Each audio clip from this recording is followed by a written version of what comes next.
अस्सलाम वालेकुम। तो व्यूअर्स, आज मैं आपके साथ एक बहुत ही हेल्दी और कम बजट में बनने वाले शरबत की रेसिपी शेयर करूंगी, जो कि हमारे मैदे और जिगर की गर्मी को दूर करता है और डिहाइड्रेशन से बचने के लिए ये शरबत अक्सीर की हैसियत रखता है। इस शरबत को उर्फ़ आम में हकीमी शरबत भी कहा जाता है, क्योंकि इसके अंदर जो अज्जा शामिल किए गए हैं वो हमारी बॉडी के लिए बेहद फ़ायदेमंद और ताकतवर साबित होते हैं। तो चलिए जी, रेसिपी देख लेते हैं इस मज़ेदार और ताकतवर शरबत को बनाने की। तो सबसे पहले इस ताकतवर और फ़ायदेमंद शरबत को बनाने के लिए एक बाउल के अंदर मैंने लिए हैं तुखम मलंगा, जिसे हम बेसल सीड्स भी कहते हैं। ये हमारी बॉडी को हाइड्रेट रखते हैं और डाइजेशन और कब्ज़ में बेहद मुफीद हैं, वेट कंट्रोल करते हैं। और दूसरी चीज़ हम ले लेंगे यहाँ पे गूंद कतीरा। तो ये गूंद कतीरा हड्डियों के लिए बेहद ताकतवर चीज़ है। गर्मियों में इसे इस्तेमाल करने से आप हीट स्ट्रोक से बच सकते हैं। दूध और पानी दोनों में इसे इस्तेमाल किया जा सकता है। तो हड्डियों की कमज़ोरी और घुटनों में दर्द के लिए ये बेहद फ़ायदेमंद चीज़ है।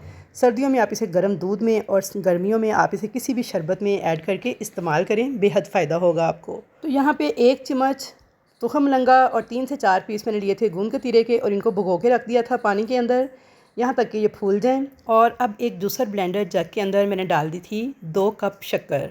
तो मैं यहाँ पे 6 से 7 गिलास शरबत के तैयार कर रही हूँ, तो उसके लिए मैंने 2 कप शक्कर ली है। आप अपने टेस्ट के मुताबिक मीठा कम ज़्यादा कर सकते हैं। तो 2 कप शक्कर के हिसाब से यहाँ पे मैं इसके अंदर 4 टेबल स्पून लीमू का फ्रेश जूस आप ऐड कर लें, या फिर इस तरह से मैंने लीमू के जूस को क्यूब्स की शक्ल में जमा के रखा हुआ है और सेव किया हुआ है। तो मैं यहाँ पे लेमू की क्यूब्स इस्तेमाल कर रही हूँ। तो यहाँ पे लेमन जूस की क्यूब्स मैंने डाल दी हैं 4 अदद, या फिर 4 टेबल स्पून आप लेमन जूस डाल लीजिएगा।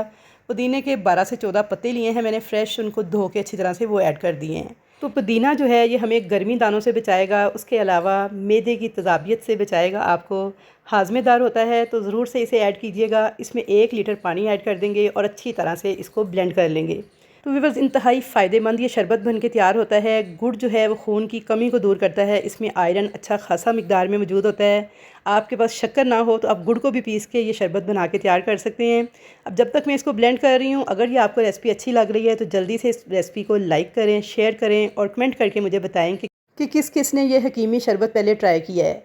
तो यहाँ पे अच्छी तरह से ब्लेंड करने के बाद इस शरबत को हम छान लेंगे बिल्कुल बारीक छलनी के साथ, और इसके अंदर ढेर सारी बर्फ़ ऐड करके आपने इसे कर लेना है ठंडा ठार। उसके बाद एक बाउल के अंदर मैंने डाल दिया है तुखम लंगा और साथ में ये ठंडा ठार शरबत। तो मज़ेदार सा शक्कर कोला हमारा बन के तैयार है। इसे हम सर्व कर लेंगे, और जो हमने गूंद कतीरा भिगो के रखा हुआ था उसके साथ भी आप इसको बना के तैयार कर सकते हैं। तो इस तरीके से आपने गिलास में थोड़ी बर्फ़ डालनी है, थोड़ा गूंद कतीरा डालना है, थोड़ा तुख्म लंगा डालना है, और साथ में ये शक्कर वाला शरबत डाल देना है। मैंने यहाँ पे इसे 2 तरीक़ों से तैयार किया है, एक तुख्म लंगा वाला शक्कर कोला और एक गूंद कतीरा और तुख्म लंगा दोनों मिलाकर। तो इंतहाई ज़ायकेदार और सेहतमंद किस्म का ये शरबत है। तो ट्राई करके फ़ीडबैक देना मत भूलिएगा। मुलाकात होगी एक नई रेसिपी के साथ। अल्लाह हाफ़िज़।